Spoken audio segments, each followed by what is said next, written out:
used in extension. Sorry, I had to do that, Vikram. Yeah, no problem.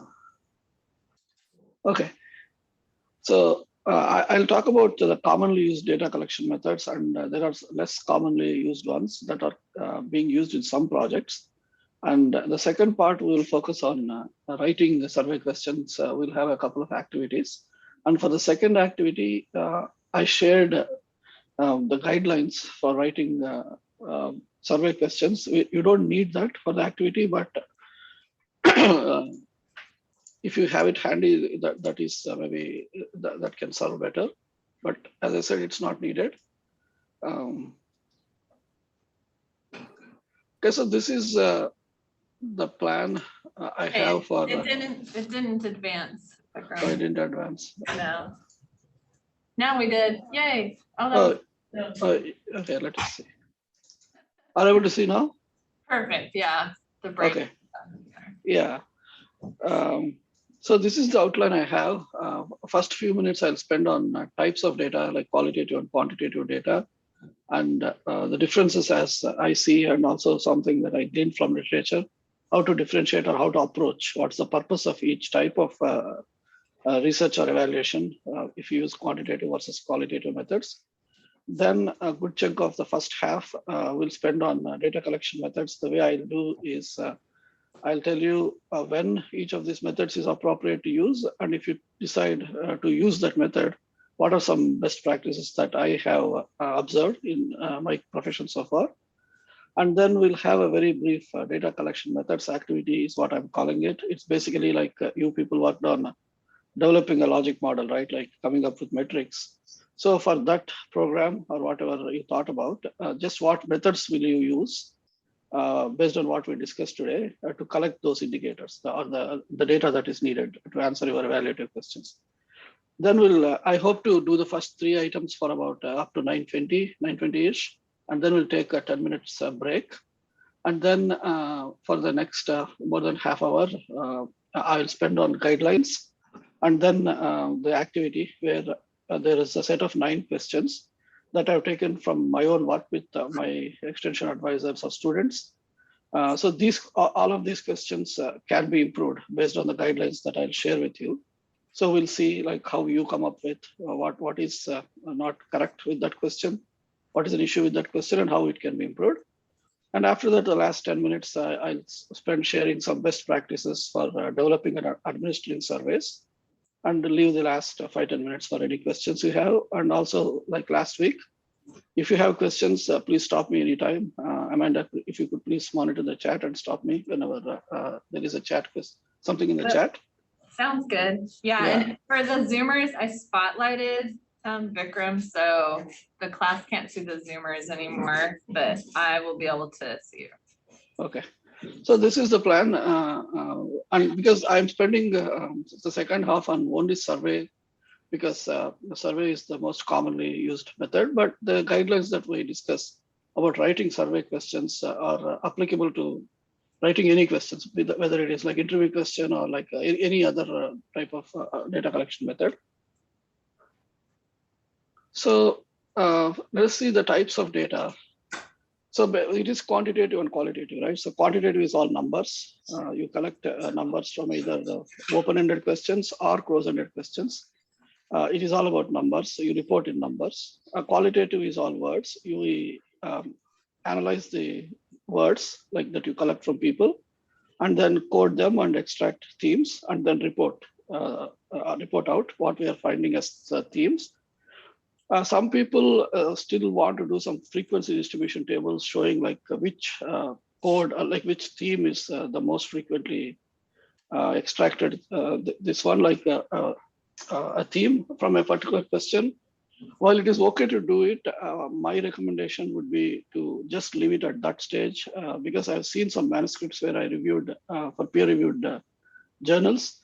All they report is these frequencies of, okay, this code, this theme came up 20 times or something like that, which really should not be the case if it's a qualitative research. We have to write about if a theme comes up as the dominant one, we have to provide sufficient context. We have to use quotes verbatim. for the people to read why that is the most important theme for your research. The reason I tell you is one of the reasons is sometimes, like for example, if you ask like what are some barriers towards something like implementing any policy or something, a theme may come up about like money or something. People just say, okay, money is a constraint. But for another barrier, they would have talked more about it. But maybe that's like cited by 3 or 4 people less, which doesn't mean that that's less important. So the context is really important in qualitative. Then in quantitative, like it's mostly counting, right? How much, how many, how frequently, those kind of things. And then you give a code like a 1, 2, 3, 4.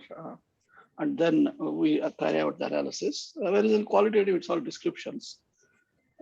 Quantitative data is mostly gathered from close-ended questions, multiple choice, that kind of questions. Whereas qualitative, we get from interviews and also open-ended questions, the descriptive text box questions on surveys. So one example for a quantitative question is how concerned are you about climate change affecting your farm? And we give choices not at all, slightly, moderately concerned and very concerned, for example. And then we need to assign some numbers to this. Not at all is 1, slightly concerned is 2, and then we carry out the quantitative analysis. An example for a fully qualitative question is how has participating in the UC Davis climate project impacted your work? So people will give us their views. Then this data has to be analyzed and coded, and then themes need to be extracted. So the main differences that I have observed, and also what I read in literature, is the purpose, right? We can differentiate qualitative inquiry and quantitative inquiry based on the purpose. So for quantitative, as I presented last week, generalizing findings, the external validity is almost the most essential thing to be able to generalize the findings. But in qualitative, it's mostly contextualizing the findings, giving this description. And then for quantitative, we need to get at some kind of a prediction or explanation of the variance that we observe in the dependent variable. But with qualitative, it's more like giving context and interpreting something, giving sufficient data context around it. And for quantitative, as again I said, like this prediction explanation, we are looking more at causality, like we need to go beyond correlation and then provide causal explanations. Whereas in qualitative, it's mostly understanding perspectives. But as I shared last week, if it is an evaluation, then we might need to, like we have to provide judgments, which might need some causal inference. Then approaching each of these types of inquiry, quantitative is mostly dependent on manipulation and controlling variables, whereas qualitative, it portrays the natural context.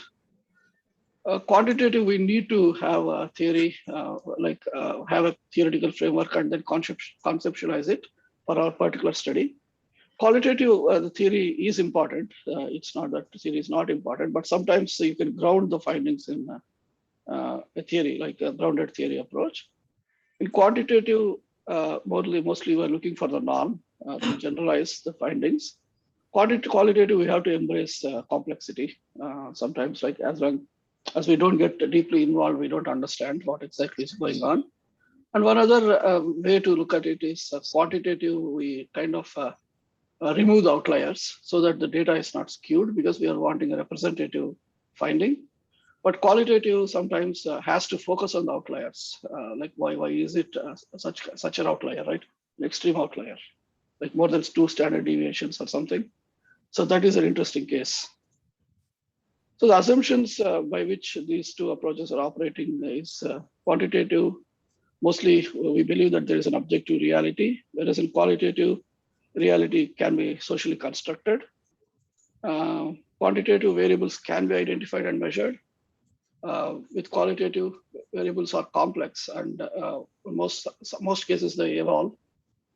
And research, it's from an outsider's view. As I said, participatory approach is important in quantitative or qualitative both, but it's more essential in evaluation. In qualitative, it's from insider's view. You need to involve, you need to observe, you need to be a part of these communities. As I said, the role of researcher is detached in quantitative, whereas in qualitative, it's personally more involved.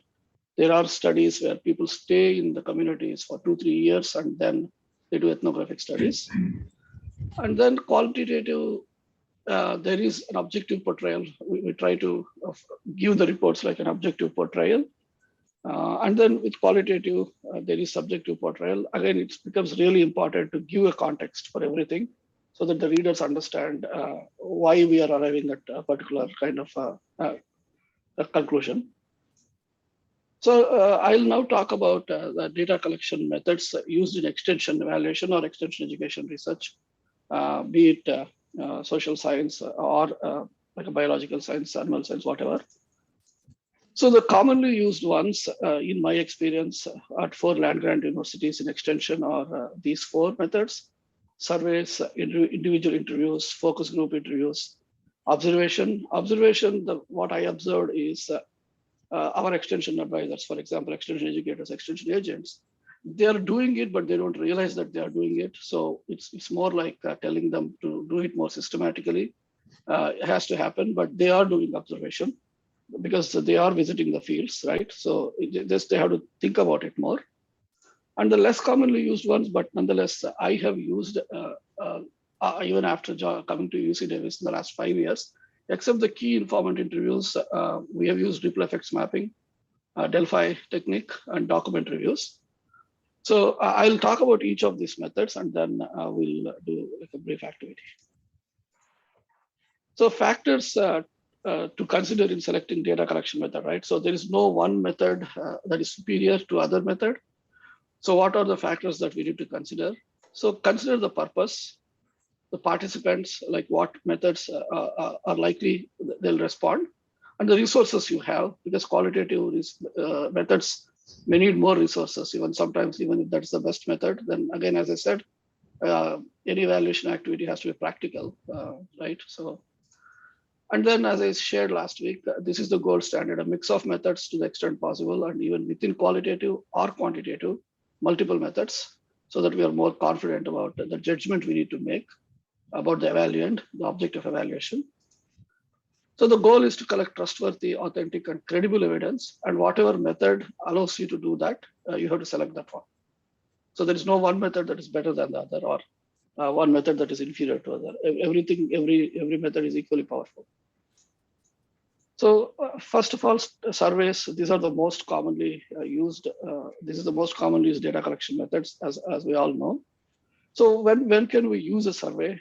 When we need to collect standardized information from a large sample, especially if we have like online survey, we can reach out to literally any number of people, right? We can do a census, reach out to all the people. It's quick. And then when privacy is important or independent opinions and responses are needed, even though we may tell that we will maintain confidentiality, people may still be afraid to provide honest opinions. So for survey, we have like UC Davis has Qualtrics we can use, right? All of us can use Qualtrics. So we can completely anonymize surveys. Previously, some 7-8 years back when I was using SurveyMonkey, we would still know the computer address, right? The IP address. We would never trace or trace back a response to that ID, but still we were having that computer IP address. But now we can completely anonymize. We don't know like who is answering at all. And then when there are resource constraints, right? As I said, qualitative evaluation or qualitative research is time intensive and also resource. Like if you need to do like a really good qualitative research, it takes a lot of resources and time, even on the part of the other team members, not just us. So this can be used. And if you decide to use surveys, be very clear about the purpose. The first paragraph has to tell you why you are collecting this data, and then communicate it very clearly, whatever is the purpose. Even if some people may drop out, that's still okay, we'll get valid data. So this is important for all the methods. So very clear about why you're collecting this data and how you will use it. That's the most important thing. Like, why should they spend time? Why should they give you time in answering? So, and be focused and ask what you need. So this is the most important thing, because as I shared last time, people may have some temptation to include a few additional questions that they really don't need for this purpose or this study. But then they say that it's like survey fatigue is a reality, so we don't want to really send out 2 surveys. So balance it. Maybe 1 or 2 questions is okay, but include the questions that are related to our outcomes, nothing more. And then all the sensitive type of questions are best left out.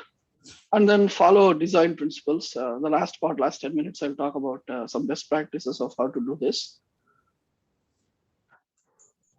So as I said, like response rate is an issue, right? Like not many people respond to surveys. So I pulled out some literature and also some of my recent studies to see how much we get a response rate. So this is a paper published by Archer in the Journal of Extension. It is just like they give a reference, like numbers. They analyzed the last 20 years data, I think. So if it is an end of session meeting or conference evaluations, we get like a 57% response rate, which is really, really high. And I think that is because people are still there. So they just want to kind of take it there because of the situation, they're still there, and build a last 10 minutes or 5 minutes of the agenda for evaluation activity. So they know that, okay, this will happen within 1 hour of the training or 1 hour of the meeting. So the last 5 minutes for evaluation, so they can fill it out. If you send it afterwards, or if you ask people to stay back after 1 hour, they may not do it. And then for needs assessment kind of surveys, it's 40% with like following all the best principles and very rigorous follow-up. And then follow-up evaluations like outcome or impact evaluations. So I talked about after 6 months, it says 50%, but I'll share the recent studies. These numbers appear very high to me. And the balance they say is like the 62%. So this is one of my papers that I published in 2016. This is from a Manure Expo that we evaluated when I was at University of Wisconsin. So we followed up with people. So with an electronic version, after 10 months, we got a 33% response rate. With an electronic follow-up survey after 2 months, 51%. With the paper version, the mailed survey after 2 months, we got 39% response rate. And mailed surveys after 10 months, we got like slightly more than 30%. And then the demographic was self-identified. The online survey recipients were like extension professionals, agency people. For mailed surveys, the paper format, it was manure haulers, livestock farmers. So the demographic may also influence the type of response rate. And then this is a recent study we published in last year. It was the end of last year in Nature Sustainability. So this survey went out to the farmers and agricultural advisors in the 12 Midwestern states. We had 30% response rate for farmers and 39% response rate for ag advisors. Then another study was published in 2020. It was like a needs assessment of all the UC extension personnel. We got a 16% response rate. And then I'm submitting a manuscript shortly to the Journal of Extension again. It went out to all the California residents, and we had a 12% response rate. The sample size may still appear to be more in hundreds, like because it went out to more than 23,000 people. But so this is something that needs to be thought about. The response rate is going to be low on the lower side in surveys. Then the next commonly used or maybe equally used method is interviews. So when is it good to use an interview? Like when personal contact is desirable and the sample is smaller. If there is only like 20 people or 15 people you want to talk, then it's possible, right? Like if there is 100 people, then it may not be possible to do like interviews with all of them. And then also when the sample is unlikely to respond to survey for various reasons, right? One of it is like survey fatigue that we just discussed. And also when the sample has people who are not capable of taking a survey for whatever reasons like illiterates, especially in some other parts of the world. And also when you are not sure what is most important to potential respondents, so you can just ask people like a needs assessment, you can talk with people. That is a situation when you can do interviews. And then if you want to use this method, some best practices, again, this is the best practice for any method. I state the purpose upfront and tell them how we use the data. And then be consistent and neutral. when you are talking with people, use the same kind of a thing. You need to rehearse. If like even for experienced people, it's always good to rehearse. But especially if you are new to this method, you have to kind of rehearse and practice how to be consistent and neutral. Ask the same type of questions to all the people. Like same type means we'll have the same questions, but even when we are talking, consistent manner.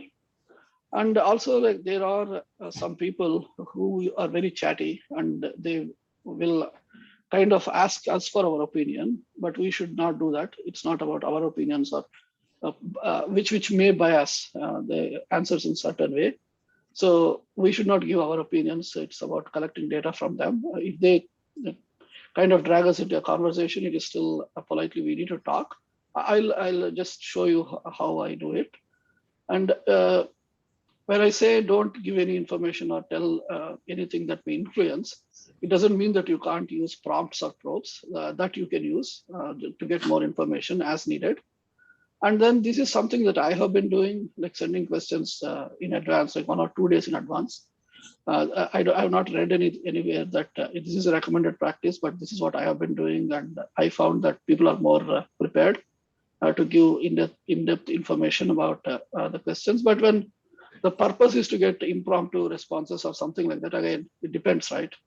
But for most of my studies, like I've been sharing the questions ahead of time, not like way ahead, but 1 or 2 days ahead of the interview date, so that they can be prepared about answering the questions. Yeah, so these are some of the example prompts or probes, right? When they tell you something and when they're just saying like yes, no type of answers, we can just tell them, could you please tell me more about what you just shared? Or then I can say, I'm not quite sure I understood. Could you tell me some more about what you just shared? And I'm also not certain what you mean by could give me some examples. Or also like, could you tell me more about your thinking on that? Like if they share some view and when we are not very clear what it means in totality, we can ask that. So this I'll just give you a few seconds to read through it. And also one other best practice, if a respondent shares a lot of information, a lot of feedback for a question, then trying to paraphrase what they shared and telling, okay, this is how I'm understanding it. Did I get it correct? Something like that, just to make sure that we captured everything. Even though we'll be recording, right? We'll be recording the interviews with their consent, but still it is good to paraphrase just to make sure that we captured what they wanted us to know.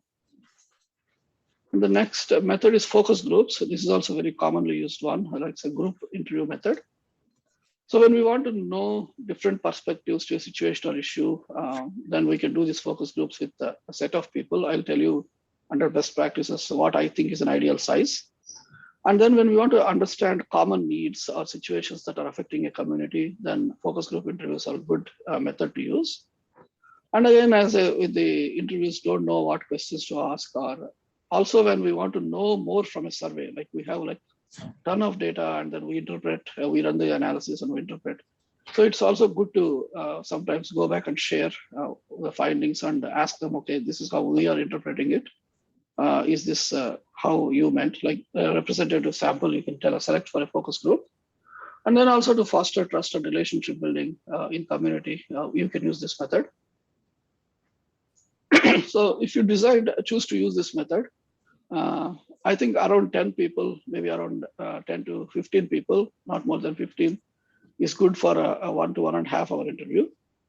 And then this is something that sometimes is missing in some of the focus groups, that people don't explain how this will work, right? I'll share an example of how I do it. So you explain what focus groups are, and then distribute a copy of questions before you start, so people know how many questions are there, how much time is still left.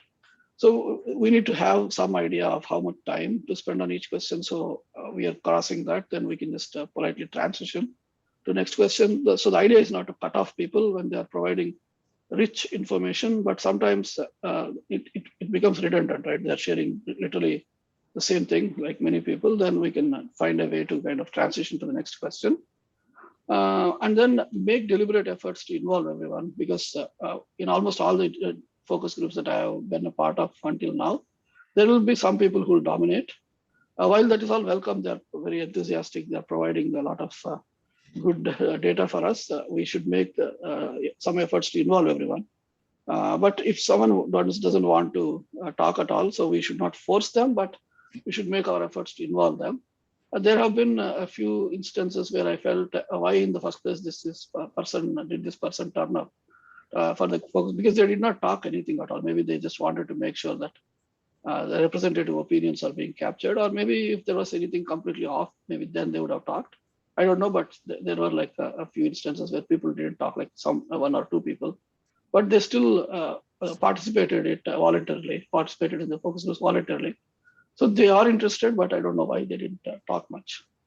Nothing at all, not much. So this is like I gave a brief training to our students in the department, our human development students. This is the YouTube link if you want to watch. And also I'll share a handout with Amanda after the class, some best practices for focus groups. So the next, so this is an example. This is from a focus group I conducted at a wetlands identification training.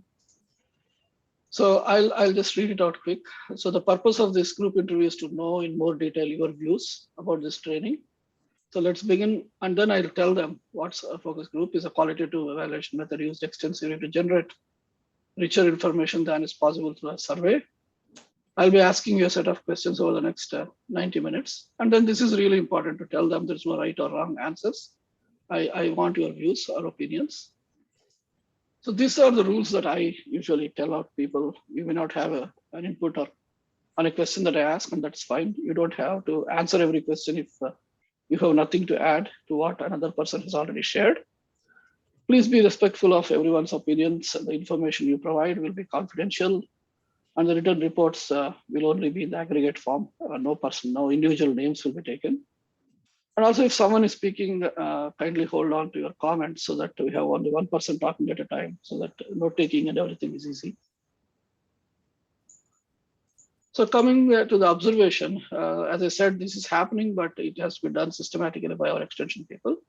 So when you want to observe practice or behavior, you want to see and listen what people are doing.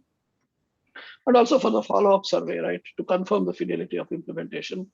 If you just send out a survey, people may still say yes, but we never know to what extent and how exactly they are following what was recommended. So some best practices, if you decide to use this method, is to have an observation guide. I'll share an example in the next slide, so that our observations are not random. So again, here, there's always room for other observations, but other observations have to be connected to the outcomes that you have in the logic model. And then any activity that you have to sit with the team and decide, and then take field notes. In some certain cultures or some situations, taking like a pad or like a notepad may make you appear like a formal evaluator coming there to kind of evaluate them. So that may not be appropriate. So if you can't carry anything, just commit all your observations to memory, and then as soon as you're back from the field or the site, just note it down so it doesn't get out of your memory. So this is an observation guide that I developed for evaluating our College of Ag UC Davis Biodiversity Museum Day 3 years ago. So I sat with the team, and then I asked them like what observation prompts you want. Like they were training students and they would observe. So these are all like engagement and delivery, right? Our participants interacting with activities by themselves. So these kind of prompts, so the students know what to observe, right? Our visitors expressing what they are learning, which activities do participants gravitate towards first.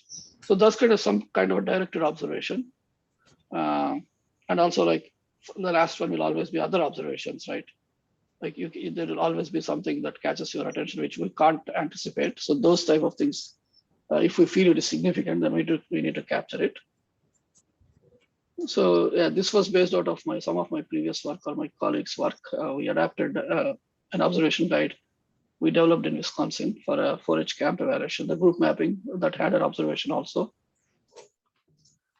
Then this one is coming up slowly but surely in extension. It takes time, but I find that this is a really good method. We used it in UC extension here. I'll share that example.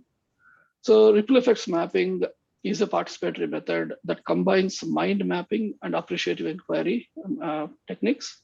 I'll share the details in the next slide. The purpose of this method is to visually document the outcomes, the ripples that happen as a result. They may not be visible now after participating in our programs, extension programs, but afterwards, one leads to another in the form of a ripple, and that all can be captured visually. I'll share the example. And then this method can also be used for capturing rich detail that can't be easily measured with numbers. Sometimes, even though we would define operationally and assign a quantitative metric, but some outcomes are best explained or depicted in the form of visuals. Or sometimes it's not possible to collect that data from other methods. So if you want to do this, then best practice is to have 8 to 16 people, half of them direct participants, so that's people who participated, and then half of them non-participant community stakeholders who can tell that, okay, how they got affected or impacted by the program. Then you have to clearly identify an interviewer, a mapper, and a staff person. And we did this online because of COVID restrictions. So think about Zoom host, like who can take care of all those things is really important. So the way this method works, we use this method for evaluating the impact of FarmSmart program, which is being offered in the UC Desert Research and Extension Center. It's almost in the border of the state towards south. So the agenda we had was we had an introduction for 15 minutes where the director of the station shared about the program. We invited 16 people, and then we pair them up like 8 pairs, one direct participant and one non-participant stakeholder. And then they'll have an appreciative inquiry interview. Like we give them an overarching question: how has FarmSmart affected you in your career or your personal life or whatever? And then the pairs will interview each other. So they spend 10 minutes. They spend 10 minutes interviewing each other, and after that, they have to. When we get to the mapping activity, I was drawing the map. I'll show you in the next slide how I did it. So the other person has to introduce and tell about how the program has impacted his partner, like his or her partner.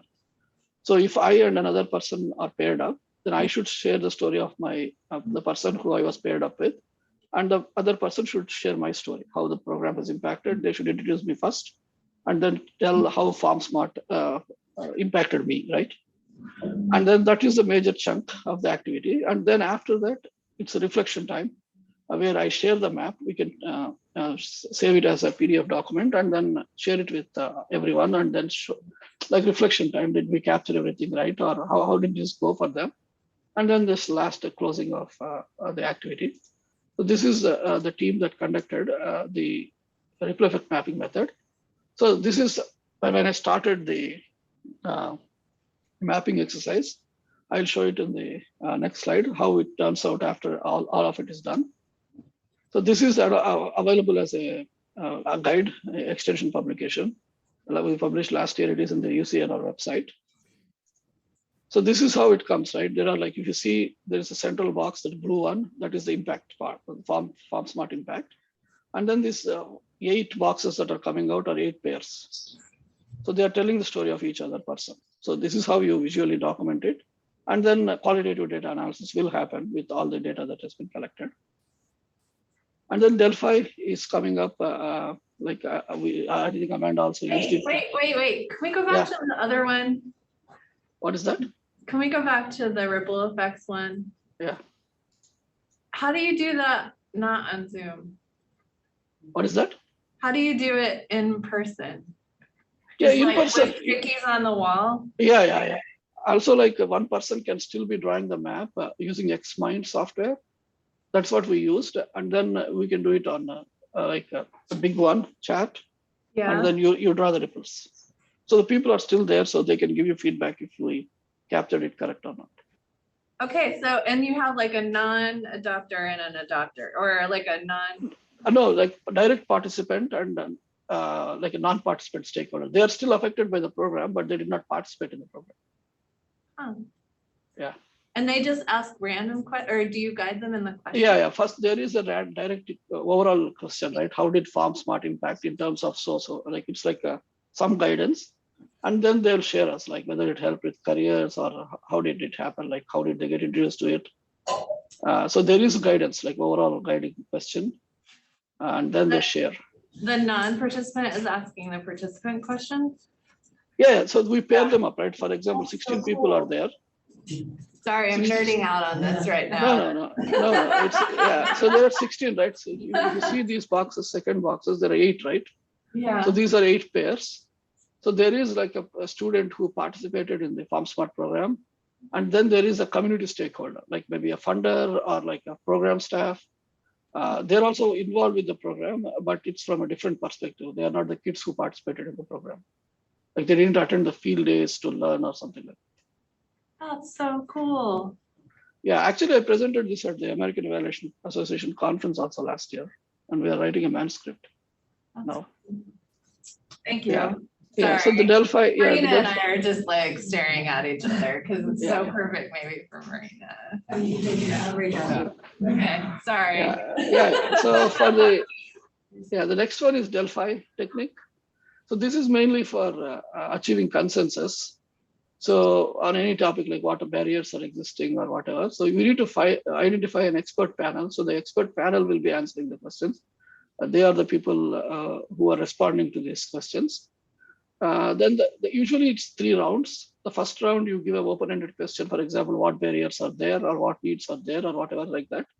And then develop a comprehensive list of all the things that they provide you through the open-ended question. And then create a survey for second round where they'll write like a 5-point scale or a 4-point scale. And then you have to decide what a consensus is. So if the items that 2/3 of the people strongly agree will make it to the next round. And all the items that don't make it in that definition will be taken out of the list. Then the iteration continues until there is a clear consensus. Usually 3 rounds are sufficient within extension. That's the experience, but you may need as many rounds as you need. Vikram, sorry. We're obsessed with this ripple effects mapping. On Zoom, there's a question. It is important. Is it important to have a participant and non-participant to do this activity in pair? Like you wouldn't have all participants, right? No, it's only 2. It's only pairs, and then each pair will share their ripple, right? Their effect, how they got affected by the program. So it's one pair sharing at a time, and then I was. So having the non-participant like gives you the ripple effect, right? Rather than like a regular program. Yeah, even the same person, even the participant, if they say, okay, I gained knowledge, like for example, I'll share that video later. It's a 5-minute video that I interviewed with a student. So she participated in the program and she was a kid, like maybe like a 10-year-old person or something. Now she's doing like a master's in statistics at UCLA. So she attributed most of her like influence to this FarmSmart program because she was very good at math. And then this program like kind of opened up her to careers that need math within agriculture. She was kind of not very sure how to use those skills, but she was still interested in ag.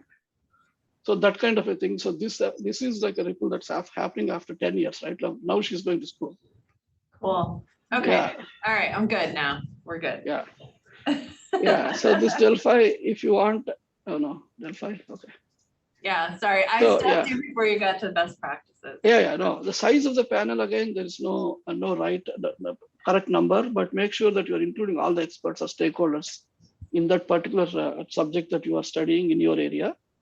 And then define the consensus. What do you want to define as a consensus that has to be done a priori?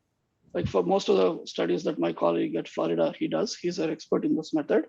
He says that 2/3 of strongly or agree will make it to the next round.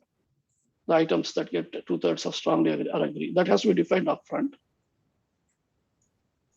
Now, the next method is key informant interviews, which I have rarely used, but people in extension are using it. I used it when I was in India for my work, but I have not used it in maybe some kind of an iteration of this I might have used, but I don't recollect using this that much.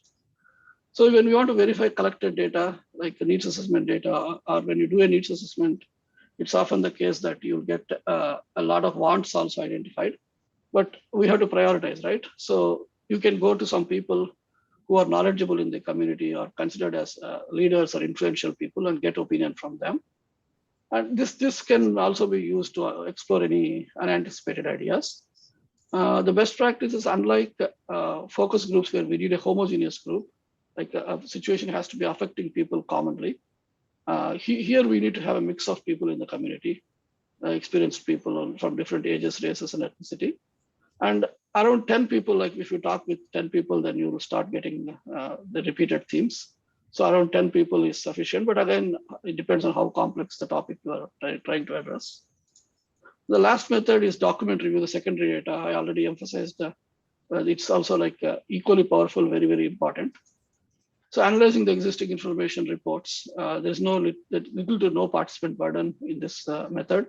The little burden also comes from the participatory approach, because once you collect all the secondary data, analyze and interpret, we need to share with people, this is what we're finding. Is this still relevant for you? So documenting systematically is really important. Even the emails that you may get, if you're an extension advisor, the emails you get from people are really important to be documented, and they act as a robust data set. If you collect information, phone calls, you log them in, it becomes a qualitative data set. So this is an example. This was conducted like for developing a needs assessment survey for our ACT teachers. So what we did before developing that survey, for the last 20 years, I analyzed all the papers that were published in Journal of Ag Education and see like what needs have been coming up, so that we could include the relevant kind of questions in my survey. So documenting everything systematically. I'm not saying that this is the method or the format you have to use, but come up with a framework where you systematically document what you are collecting from the secondary data set. So now for the next 5 minutes before we break, what we'll do is you all came up with a program logic model last week, and you also identified the outcomes and indicators. So just spend 5 minutes and come up with like what data collection methods would you use from the ones that we discussed, or if I did not present some method today, any other method that you would use to collect data that you will need to answer your evaluative questions and to measure your outcomes. So we'll spend 5 minutes and then take a break and then come back and share back 5 minutes and then go to the next part. Okay, so look back to yesterday or whatever day. Yesterday, Wednesday. Yeah. So if you don't remember that, or if you don't have that handy, you can think about a program now. Like what program, like extension education program, let us assume what program you want to offer, then what are your outcomes, and then what methods would you use? Or just think about your like area line of work and just share out what methods do you think are more relevant or most relevant for your work. So the main purpose for this activity for me, I was thinking that think about the purpose, like how to answer your evaluative question and what method would best serve that. Like you want data collection method.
We'll give it a couple more minutes and then share for 2 to 3 minutes and then take a break.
Yeah, does anyone want to share what methods they would use for the outcomes they developed last week for their program?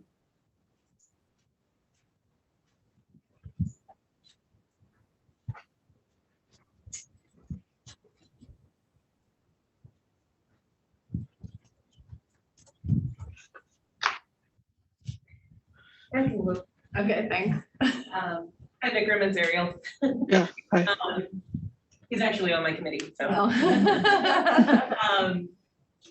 So I'm interested in 4-H day camps, particularly science-related ones and STEM literacy.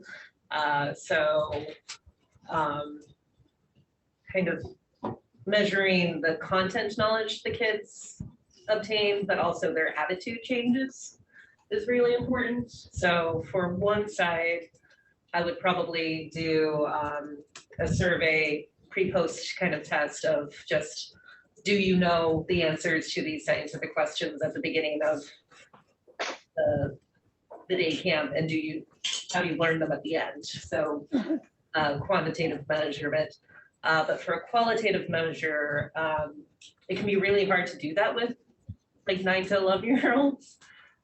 So something that Martin Smith has recommended to me is like the clover reflection sheets, where you have a silhouette of a 4-leaf clover, which is the 4-H logo. And then on each leaf, there's a reflection question based on the 4-H's. So it kind of guides them in a age-appropriate way. So like for head, what is something new you learned today? Heart, how does this change how you feel about water in the environment? Yeah. Thanks for sharing, Ariel. Any other volunteer before we break?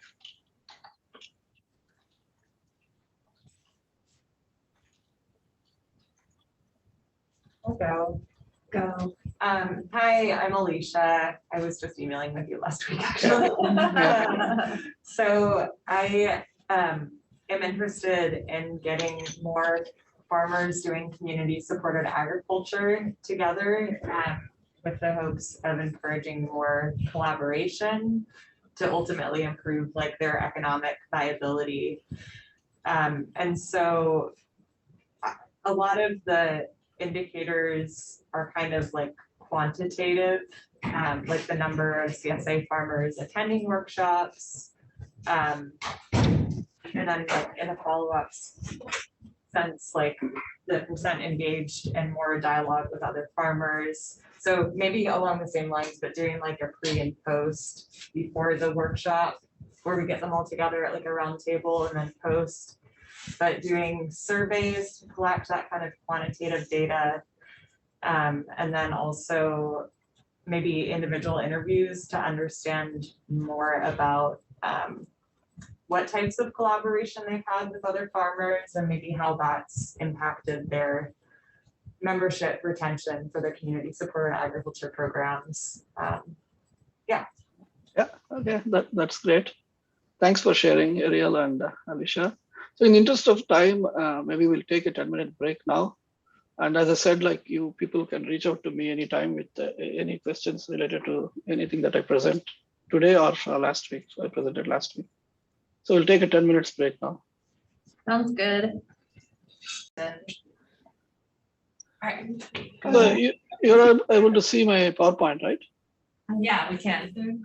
So now I'll talk briefly about some guidelines for writing the survey questions. So this set of the guidelines is what I shared with Amanda before the class. So if you're able to access it, that's good. But even if you are not able to access it, that's still okay.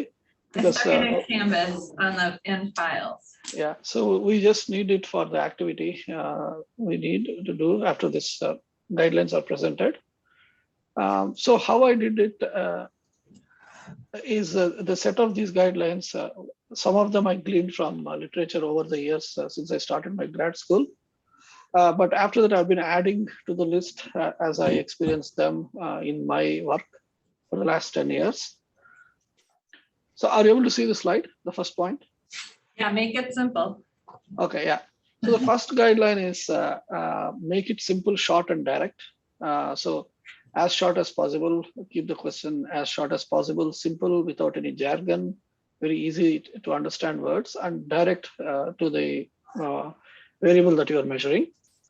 And phrase the questions in such a way that they can be understood by every respondent. Like think about who the sample is, and make sure that it's understood by everyone. Like for example, one criteria you can go by is who may be least informed or least experienced in taking a survey. Will that person also understand this question? So pilot testing will help with all this, but still at the drafting stage itself, it's good to consider this. And then do not use abbreviations, slang, or acronyms, even if you think it's a common thing, unless you are reaching out to scientists, and then it's okay to use USDA, right? Or if you're reaching out to UC Davis people, and then it's okay to use UC Davis. But if it is like non-UC people, then we have to give it as University of California. And then the next guideline is to phrase the questions in such a way as to elicit unambiguous answers. So when you reach out, for example, you ask how frequently, then how frequently, regular may mean different things to different people. So quantify the responses when possible, like 1 to 2 times or anything like that, so that everyone has the same reference in mind when they answer the question. Then avoid any type of bias that may predetermine a response. Don't add any value to your questions. Make them value neutral so that there is no bias attached to answering no to a particular question. Then avoid questions that might lead to unstated assumptions. Like don't assume that people may know something. So just phrase it in a way that it's easily kind of easy for everyone to answer. And if you're not sure if people have enough background information about the topic that you're asking, just provide a little bit, like 2 or 3 sentences of what exactly you mean. Like if you want opinion on something, just tell them that, oh, this is the salient feature of this plan. So do you agree or do you support or something like that? Don't assume that people may know that unless you are very sure. If you're reaching out to researchers or scientific community, which is able to understand what you're asking. Then avoid leading questions which might imply a desired response. We'll see an example. So there are sometimes questions phrased in a way that will give out only one kind of response, and that's often sometimes criticism that surveys face, that we write surveys in a way that we want responses for. And avoid questions that may elicit embarrassment or suspicion or hostility in the respondent. Try to not ask any sensitive information or anything, any information related to like the records or like their money or anything. But if that is the main purpose of the survey, then one of the better options is to ask them as close-ended questions, where you give a range instead of giving it as an open-ended blank question, text box. And the next guideline is this is the most common error that's committed in almost all the surveys I've reviewed since I started my career and also when I was a student. literally like no survey is exempt from this error, like having two different variables clubbed in the same question. And then avoid random questions. Like as I said, we need to ask only questions that are directly related to the outcomes. So avoid random questions and have it very specific when what you are asked clearly. And avoid double negatives. It's confusing to people. We should not assume that people will be having a rapt attention when they read our questions. So make it as simple and avoid double negatives. And then make sure alternatives you give to a question are exhaustive, right? And if you're not sure that the list is exhaustive, have another option where there are a wide range of possibilities, right? If you ask people, from where did you hear about our program? Then we may think that we covered all the sources, but we may not know, like there may be a source from which they heard about our program, but we are not listing in the question. So it's better to give another option and let us know, like from where they heard about our program. So, oh, this is messed up. Sorry. The next guideline is make sure the respondents have the information necessary to answer the questions, right? So as I was telling, both the scientific point of view or even the general information, like don't assume that they know everything. Can you tell us what a double-barreled question is? Yeah, like I have an example, but it's like asking two different things. Like, for example, if you ask people, how satisfied are you with the lecture, right? Like in the sense the instructor quality and the content, curriculum. So if they have different responses for the quality of the instructor and the quality of the curriculum, then the data is invalid, right? Because they'll have to answer if you have them both in the same question. And if they have responses, two different responses for each of those variables, then the data is not valid. This is a very common mistake that I see people add two different things in the same question, even though it is related to like one class or one evaluation, one program or one training. It's always good to kind of split them into different questions. And then the other guideline, have equal variation on both sides of the rating scale. If you use a rating scale, I've seen sometimes like ask like strongly agree or strongly disagree, then there is 3 points for disagree, and then there's only 2 points for agree. So that is an issue, have equal variation for on either side, negative, positive, or agree, disagree, whatever it is, the have equal variation.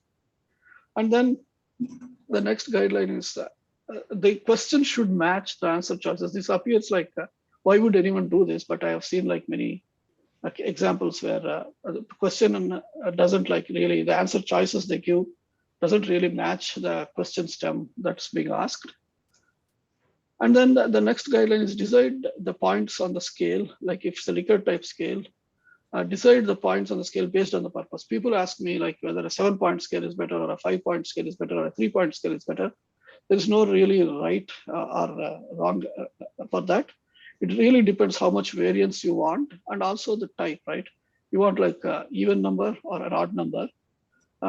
So if you want to force people into an opinion, right? Some researchers say that, for example, attitudes are directional, right? Like it's either positive or negative. There's no neutral stance.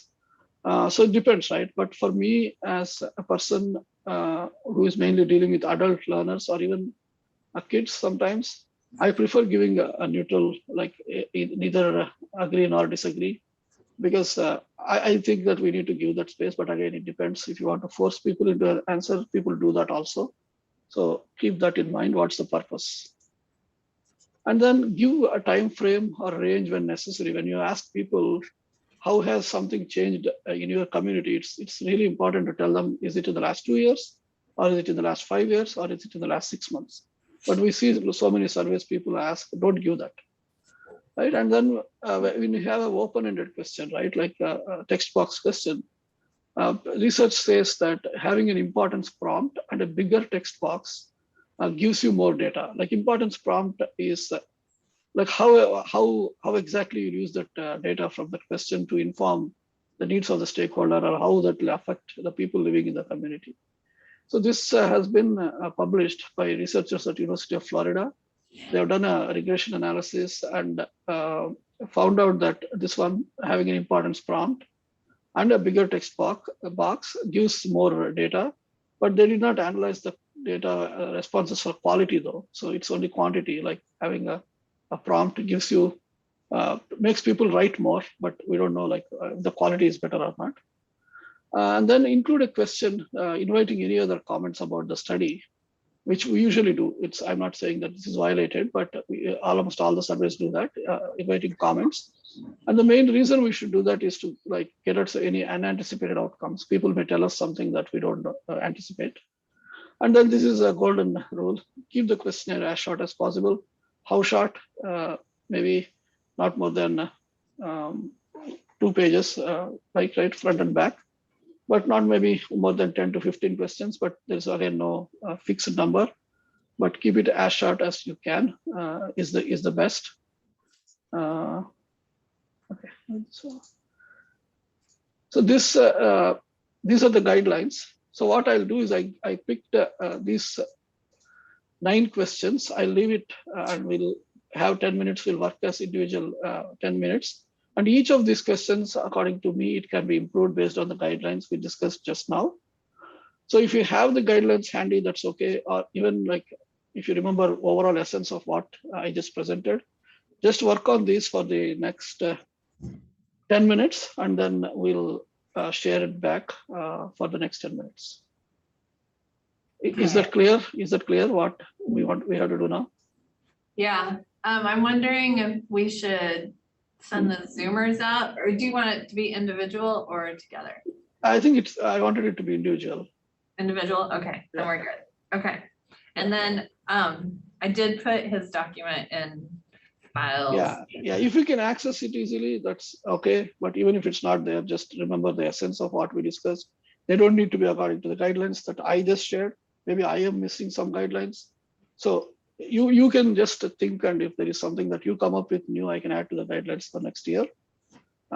Just think about how each of these questions can be improved, or what is the issue with this question in the way that it's being asked. It may have been written correctly, it may be reliable, but there's no confusion, but still it may not be appropriate to ask based on the guidelines that we discussed. Think about how you would answer them and then think. Yeah. And what would make it difficult for you to answer? Yeah, so now we'll work on it for the next 9 minutes and then share it back. Cool.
We'll spend 5 more minutes working and then we'll start sharing back.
We'll give it 1 more minute and then we'll have volunteers sharing back.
Okay, let us start sharing what you all came up with. So for the first question, should UC extension farm advisors better understand current farm practices before developing IPM training curriculum for farmers? The answers are yes, no. What do you think about that question? Is that okay, or is there any issue with that question? Anyone wants to share?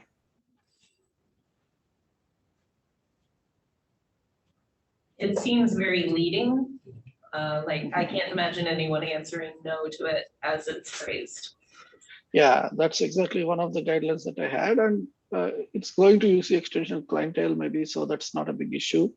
But it's also better to avoid words like IPM, maybe give it as integrated pest management, and also that kind of a thing.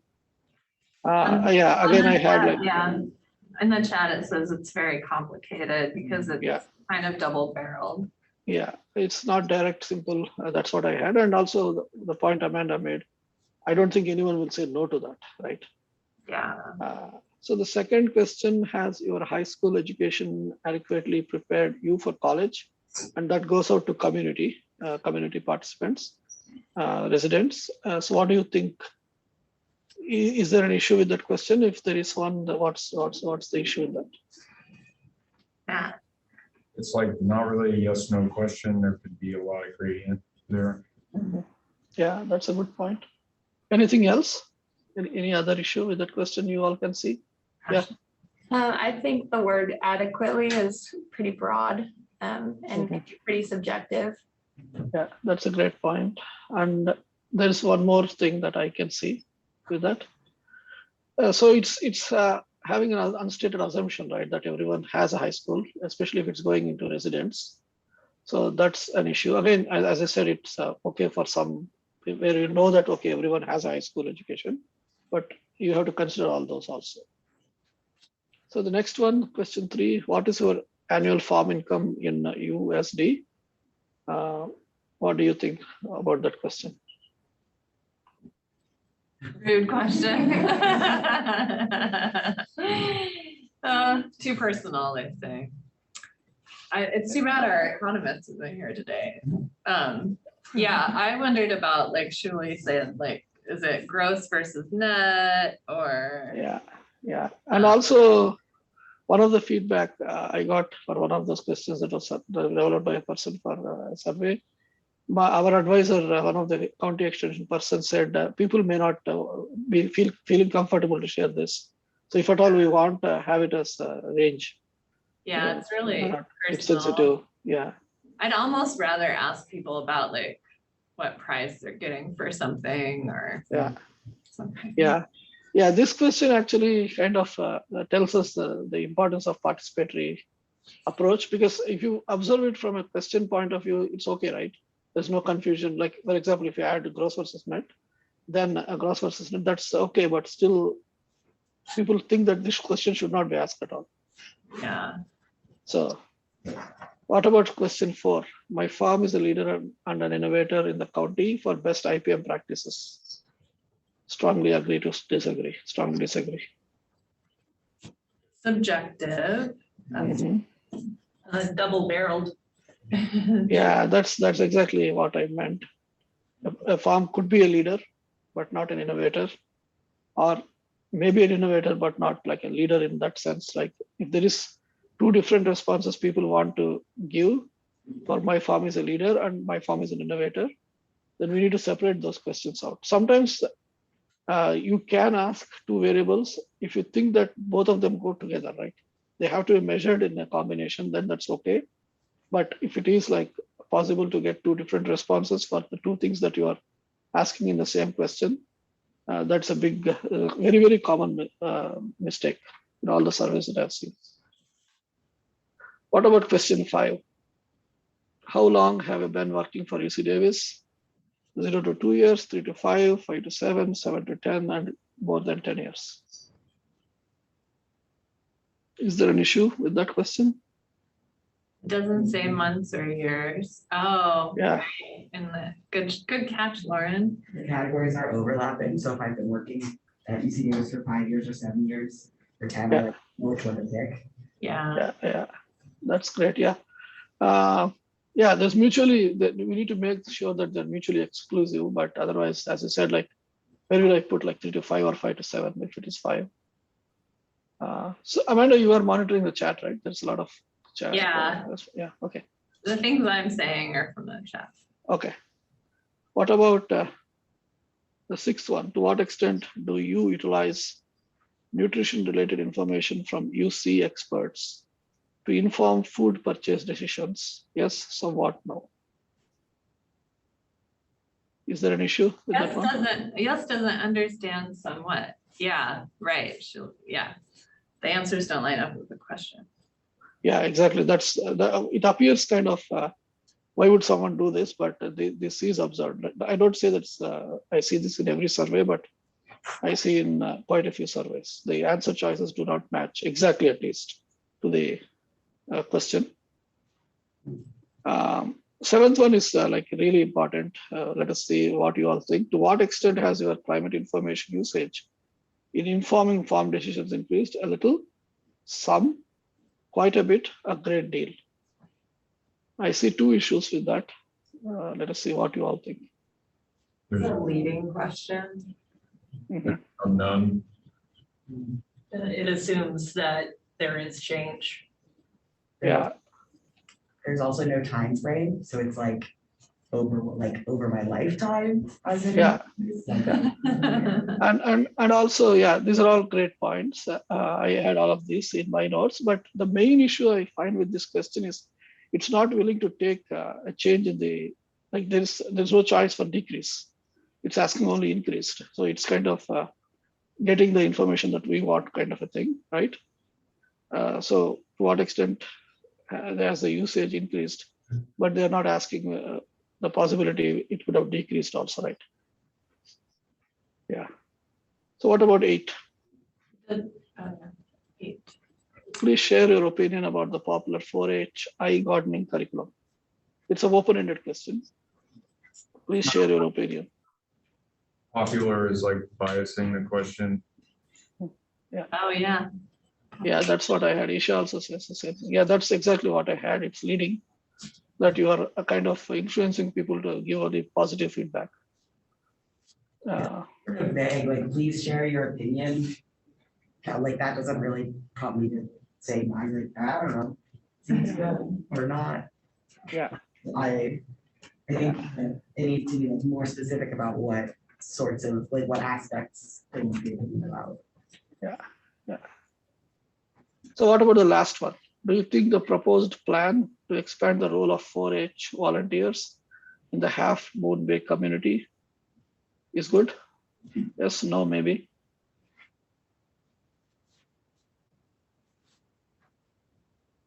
It assumes a lot of knowledge of the plan, like unless if you were really involved in the process of creating the plan, you probably wouldn't understand from this question what those changes were going to be.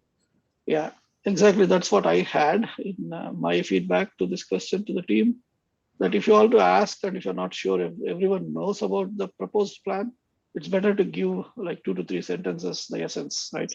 What exactly is the plan proposing, and then ask about what is their views about that.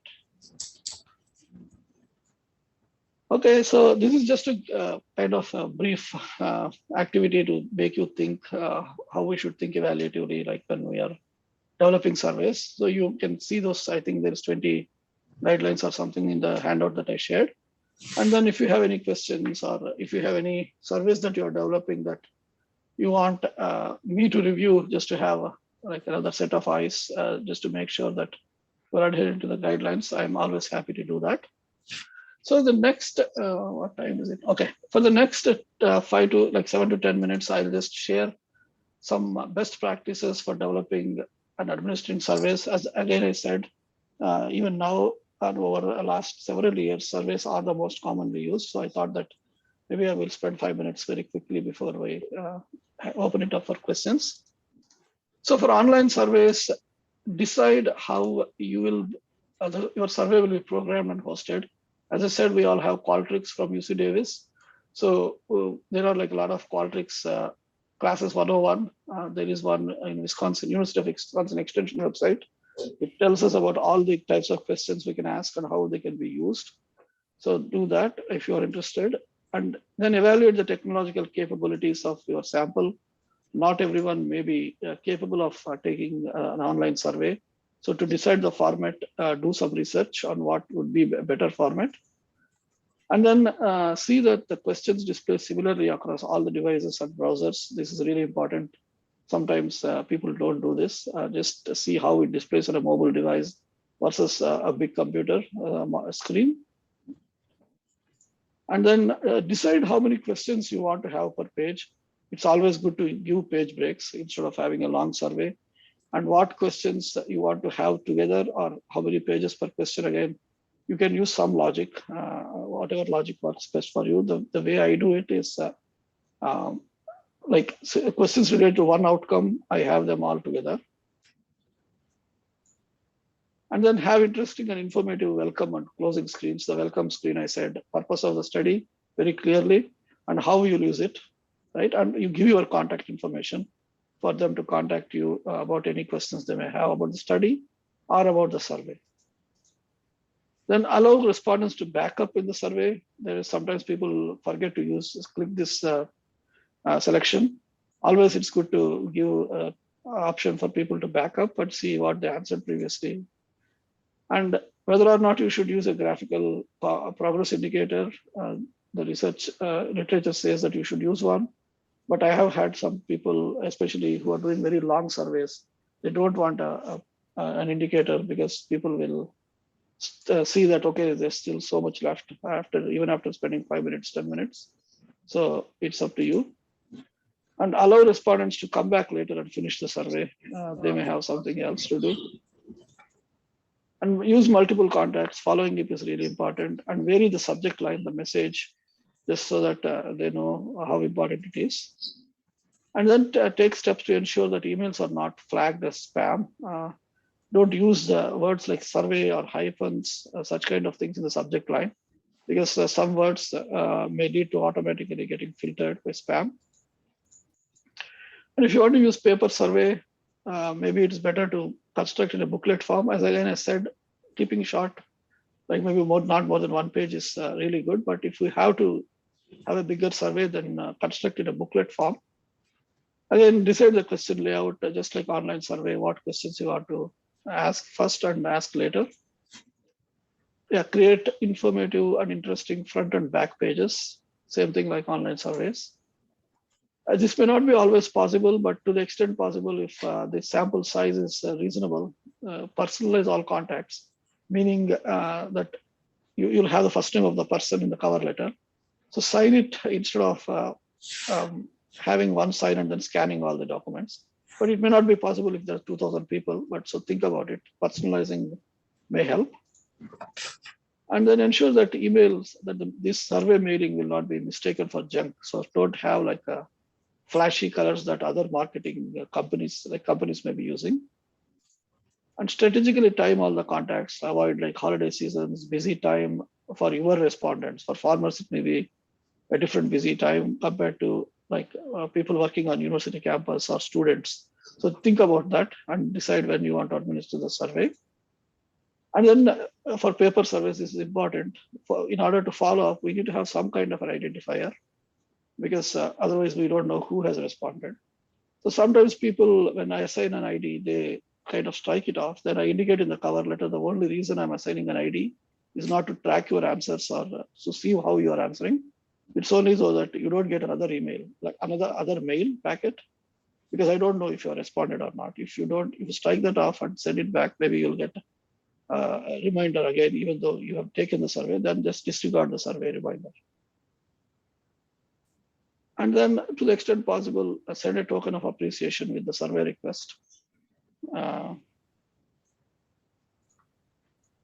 Other considerations, this is like really, really important for anything related to survey.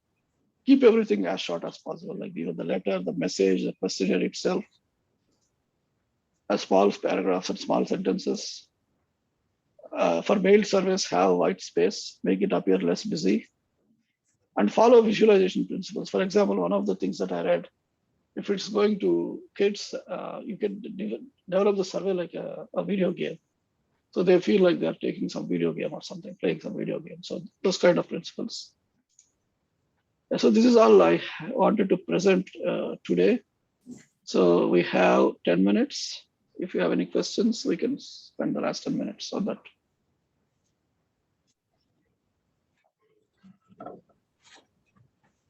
Okay, go for it. Yeah, I was There's less than a minute. I was wondering to what extent, or if, now I'm thinking about phrasing this question in a way that's a good survey question. Like, are survey questions, like some of those principles, good to also apply to interview questions? Yeah, not all the questions, but still asking the questions that are directly related to outcomes, like pilot testing, right? Those things are all applicable to everything. But because in surveys, the researcher or evaluator will not be there, right? So it becomes even more important to consider all this. But for interviews, if you're there, you can give clarifying, like if they have any confusion with the question, you're still there to answer it for them, whether it's an online telephone interview or like in person. But for surveys, we are not there, right? The researcher or you will not be there. So it's even more important for survey methods, the survey method.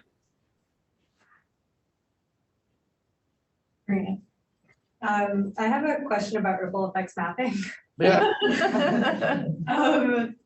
So I was wondering about, so you were talking about participants and then non-participant stakeholders, and I'm wondering like, how broad is that non-participant stakeholder term? Like, could you, if you were an extension organization that worked with smallholder farmers, the participants would be those farmers, and then could non-participant stakeholders be like other members of the same community of those farmers or neighbors? It doesn't have to be like extension staff.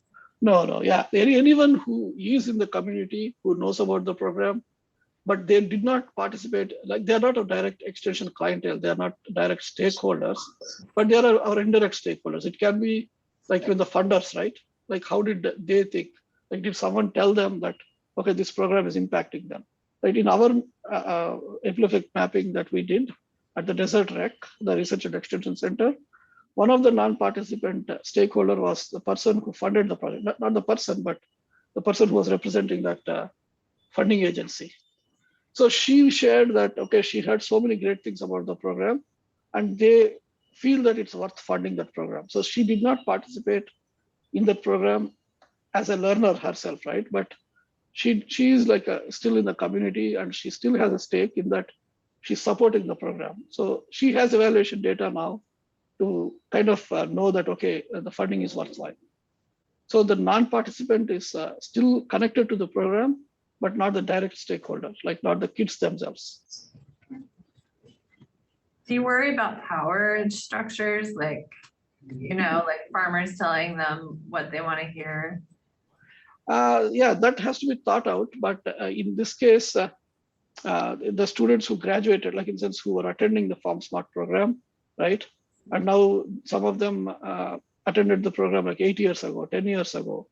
So there is not that kind of a big power barrier there. But if there is anything like that, then maybe when we pair up with the people, or if there is one particular player, like a non-participant stakeholder, who may completely kind of influence the answers of the people, maybe don't invite them, but we can get the data from them separately. The same thing for focus groups also, right? That's why we need to keep it homogeneous. But I know that many people are using that with heterogeneous people. Like, but the best practice, the recommended thing by all the focus group experts, is that the group has to be homogeneous. But otherwise, there is like a lot of like there is possibility for power dynamics also. Interesting. Other questions for Vikram? Go ahead, Peter. So if you're thinking about designing like survey questions or interview questions, how do you balance keeping them very like direct and clear and concise, but also like participatory, like not projecting your own ideas onto those questions. Yeah. So one of the ways, as I said, is this is possible when you have a participatory approach even to the developing the survey itself.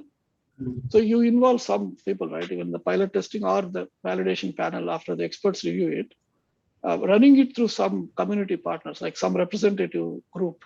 Like if you are going to reach out to 1,000 through your survey, 1,000 people, then select 20, 30 people randomly and have them take the pilot test and ask them for feedback on the questions. And also when you do it with your expert panel, tell them, okay, this is the overall research question or the evaluative question. And this is what are the outcomes that we're anticipating from this program. So do you think that these questions will give me that data to answer my questions? So they'll let you know that, okay, we think that this may be a problematic thing, or maybe you're missing this question. So that kind of a thing. So it is like a participatory work, and also culturally relevant work, like responsive, like what is good for a particular community may not be good to ask for another community. Does that answer your question, Peter? Yeah, thanks. We didn't talk about it today, but can you talk a little bit more about like what we could have, like things we could observe if we wanted to rely, like we're extensionists, we've taught something, like, is it just like we can drive down the road and see how many people have cover crops now and call ourselves good, or like, yeah. Yeah. So as I said, like observation, we have to schedule a visit. Like if you're going to a field and you happen to observe, that's still good. But if the people know that, okay, you're coming, so that they are present there, and then you know, right, like in your training, maybe you're following up after 6 months or 8 months, what exactly was your midterm, like medium term outcome that you anticipated, like an action related behavior change question. So we can ask them, like, are they adopting it? And also you can see, right, like you can see to what extent. If you go at a time when they're doing that, whatever recommended practice, then you'll know exactly how they are doing it. Are they doing it in the way that is recommended, right? That's how you recommended it. And if they're not doing it exactly in the same way that you recommended, or they're following only part of the recommended practices, and they're not following some of them, then you can ask, like, why exactly they are doing that. And then it can be like improvement, like for example, like for future trainings, we can see what we can address, right? And also, as I said last week, sometimes the reasons for non-adoption can be something that is beyond our program. It's not just the lack of knowledge or about our program quality. So it's good to learn those things also, why exactly is something being adopted while something else is not being adopted, so that we know it can inform our future programming or anything else like that.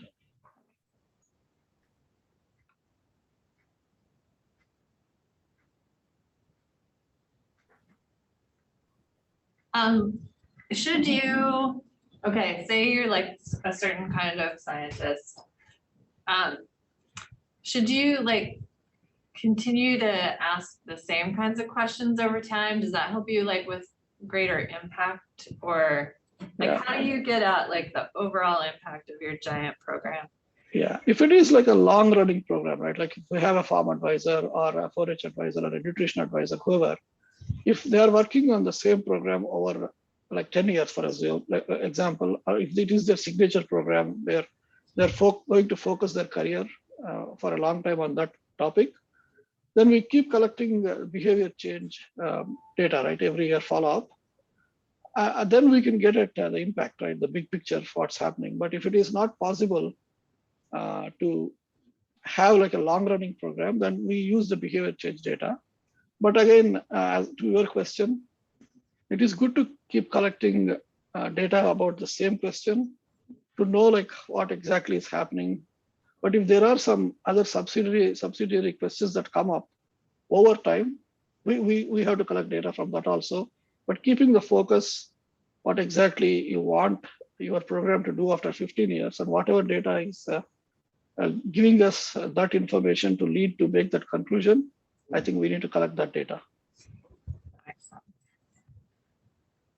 So how far in advance would, like, like you get hired today, like, Yeah. should you be thinking 10 years from now, or is that like? Yeah. Again, it depends, right? It depends on the type of the thing you are teaching or researching, but it has to be long term. Like usually, I would assume, like in my line of work or like the advisors that I work with, minimum like at least more than 5 years, collecting every year may get some impact indicator, but very short term, like 1, 2, or 3 years, we may get a behavior change to a certain extent. But what will that lead to? That sustenance of behavior, I think we need at least 10 years data. Okay. Until that, we can keep reporting. Okay, this is the chance of the impact, the anticipated impact. And once we have something, then we can take out the word anticipated and be more confident that, okay, we are making an impact. All right, we've hit 10:20. So thanks for coming twice. So yay. Thanks for inviting me.